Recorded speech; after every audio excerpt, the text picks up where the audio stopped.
Hello everybody, Double J 101 back again with another toy review, and today we are taking a look at the TERROCON RIPPERSNAPPER. This is the first of the TERROCONs, which combine with Hunger and a few others. We'll get to those whenever I actually get those figures. But first, we have RIPPERSNAPPER. So let's go ahead and take a quick look at the packaging. First we see a TERROCON RIPPERSNAPPER, which is a deluxe class figure. We see a fantastic little computer-generated picture of RIPPERSNAPPER in his monster mode, as well as RIPPERSNAPPER in his robot mode inside of the packaging. On the back of the package, we see some fantastic artwork, as usual, of the figure in the package, which in this case is RIPPERSNAPPER. On the back of the package, we see some warnings, as usual, 14 steps to get RIPPERSNAPPER from his TERROCON mode to his robot mode. We also see that he includes one of the hands, which is what they call prime armor, and some more product shots on the side. Lastly, we take a closer look at RIPPERSNAPPER's biography. How will the ferocious TERROCON ground attack specialist wield the power of the primes? They get more and more original every time. But that's about it for RIPPERSNAPPER's package, so let's go ahead and get him open, see if he's as cool as he seems to be. And here we have RIPPERSNAPPER out of the box and in his monster mode. Not really sure what type of monster he is. He kind of looks like a mixture of a land shark thing with the tail and the kind of sharkish mouth. He has a fin on the back here, which kind of hints at that. I'm not really sure. But, you know, hey, he's a TERROCON. He's pretty sweet. I never owned a TERROCON when I was a kid, or even right now. I never owned any of Abominus in general. There's none of it. So really, this is a cool rendition of what they had back then in a more up-to-date version. So before we get too much into the figure, let's scoot him back and take a look at what came in the package. Inside the package, he came with one of the combiner hands, or the prime armor, however you want to put it, which is a pretty nice one as well. Nice dark blue, with a dark blue cover here in the front. He also included his collector's card, which this card has silver throughout the borderline. On the back, this one is Alchemist RIPPERSNAPPER devises a formula to make his teeth indestructible. So let's take a closer look at the figure himself. So overall, we have nice detail here in the claws, as well as good movement here in the arms, at the shoulders, and at the elbows. Down here at the feet, we have a little bit of movement as well in this section here, as well as where, I guess it connects to the body, not exactly a thigh yet, but right around in there for the monster legs. We have good detail on his chest with the paint and the molding throughout, as you can see with the gray and the Decepticon logo there. His teeth are a nice silver, which if you open it up wide enough, you can see RIPPERSNAPPER's robot mode head inside, but you know, that's just whatever. We have a little bit of detail here in the arms as well, a little bit of red. As for these top weapons, you can actually move these back and forth if you like, and they actually do unpeg, so you can use those for weapons in robot mode. Something kind of strange that they did here, this is a paint application that is a complete resemblance of what a rub symbol would be from back in the day. I don't exactly know why they put that there. You know, if they just put an actual rub symbol, that'd be really cool. But, you know, I guess it's a cool throwback for what it is. For a quick comparison, since I don't have any other TERROCONs right now, let's just go ahead and bring in Snarl and get a little comparison between the two animals of sort and see that they are pretty well scaled together. Now, without further ado, let's go ahead and get RIPPERSNAPPER in his robot mode. So for us to begin, let's go down to the legs here, and we are going to separate the front right there. Bring this down all the way together. As you do, you rotate this around.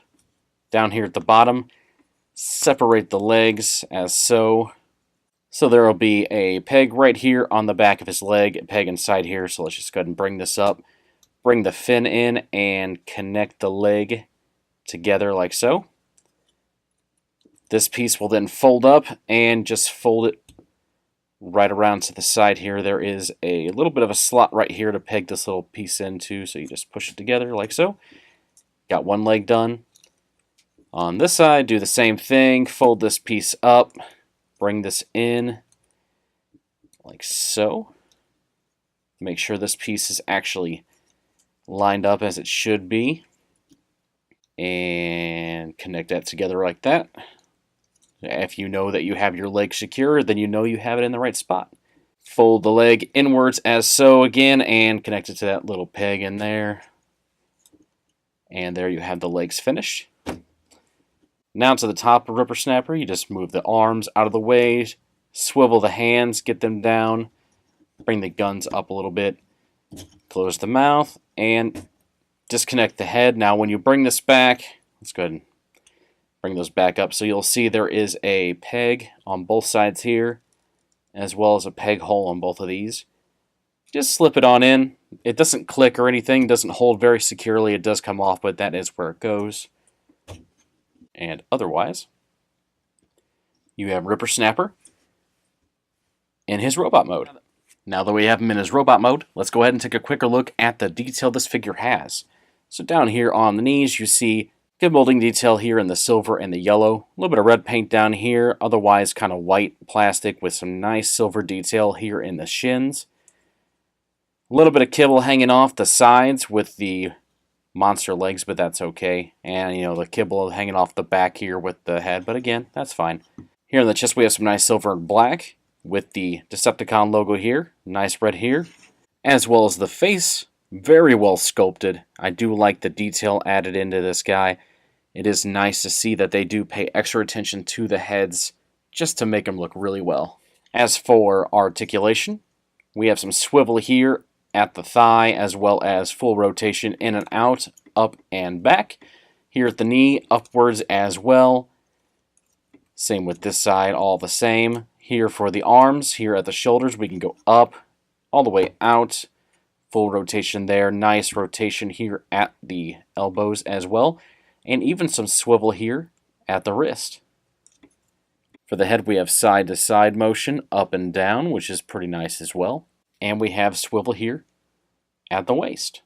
Now, of course, as always with any of these Power of the Prime figures, you can take their Prime armor, and on the front of this guy, there's a little piece, bring it down, peg it right into the middle, and if you have anything handy, you can just disconnect this, and bring in an Enigma of your choice, or even a Prime Master, plug it in, and it still, like always, looks ridiculous.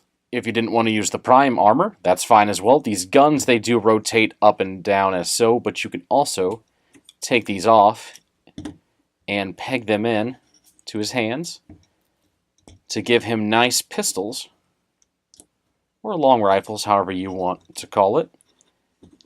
And that is a nice addition as well. As for some size comparison, we have Snarl here to get the nice size difference with height, everything from there. They look pretty even in height, which isn't too bad. Look pretty good together, actually, even though they're on the opposite sides. We have Tailgate as well to see how he sizes with a Legends class. And in addition, we have him next to a Leader class, Rodimus Prime.